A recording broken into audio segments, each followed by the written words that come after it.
একদিকে যখন পক ও পাকিস্তানের জঙ্গি ঘাঁটিগুলিতে অপারেশন সিঁদুর চালাচ্ছে ভারতের সশস্ত্র বাহিনী, তখনই বড় খবর দিল ইসরো।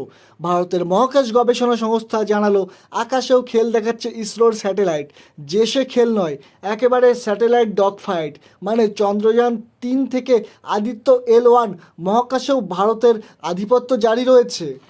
এমনিতেই এখন বিশ্বের তাবড় তাবড় দেশগুলি মহাকাশে স্যাটেলাইট পাঠাতে ইসরোর দ্বারস্থ হয়, কারণ একটা সিনেমা তৈরির চেয়েও অনেক কম খরচে মহাকাশে স্যাটেলাইট পাঠাতে এখন ইসরো সিদ্ধহস্ত।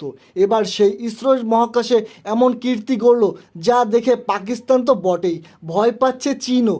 পৃথিবী থেকে প্রায় 500 কিলোমিটার দূরে মহাকাশে কামাল করে দেখালো ভারত। ডগ ফাইট চালালো ইসরোর দুটি স্যাটেলাইট। তখন গতিবেগ ঘন্টায় 29,000 কিলোমিটার।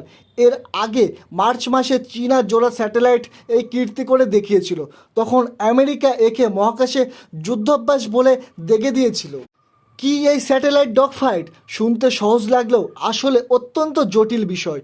দুটি স্যাটেলাইটের মধ্যে হাই স্পিডে নানা রকম কসরত বা খেলা দেখানোকে পোশাকি ভাষায় বলে ডগ ফাইট। শব্দটা এসেছে আকাশপথে যুদ্ধাভ্যাস থেকে। অনেক সময় দুটি যুদ্ধ বিমান আকাশে নানা রকম খেল দেখায়, যেমন আমাদের প্রজাতন্ত্র দিবসে আকাশে তেরঙ্গা পতাকা এঁকে দেয় বায়ুসেনার যুদ্ধ বিমান।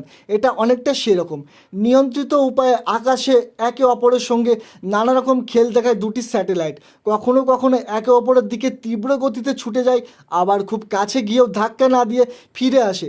আসলে এভাবে দেখে নেওয়া হয় ওই দুটি স্যাটেলাইট কতটা ভালোভাবে নিয়ন্ত্রণ করছে সংশ্লিষ্ট দেশের গবেষণা কেন্দ্র। ভারত সেই নিয়ন্ত্রণের বিষয়ে নিজের সম্পূর্ণ কর্তৃত্ব দেখালো। ইসরোর দুটি স্যাটেলাইট 29,000 কিলোমিটার প্রতি ঘন্টায় ডগ ফাইট চালালো